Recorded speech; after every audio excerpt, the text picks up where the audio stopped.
स्थानिक वसंत आदिवासी शाळेच्या प्रांगणात माऊली क्रिकेट क्लब तर्फे आयोजित पारडी प्रीमियर लीग क्रिकेट स्पर्धा नुकतीच मोठ्या उत्साहात संपन्न झाली. स्वर्गीय ज्ञानेश्वर चिंदूजी परधान यांच्या स्मृतिप्रित्यर्थ आयोजित या स्पर्धेत BCCIRनी संघाने अंतिम सामन्यात बाजी मारून प्रथम क्रमांकाचे पारितोषिक पटकावले.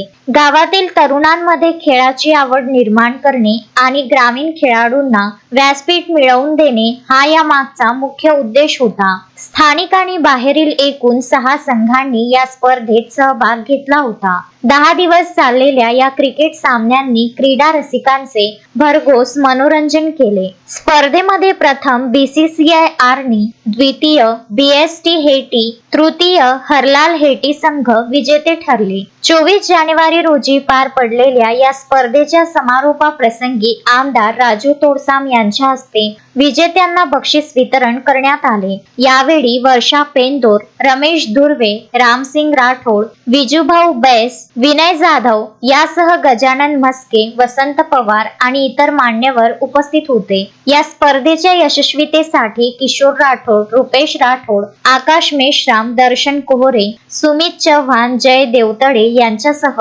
समस्त पारडी ग्रामस्थांनी विशेष परिश्रम घेतले. नितीन कुरमेरकर, विदर्भ न्यूज, घाटंजी.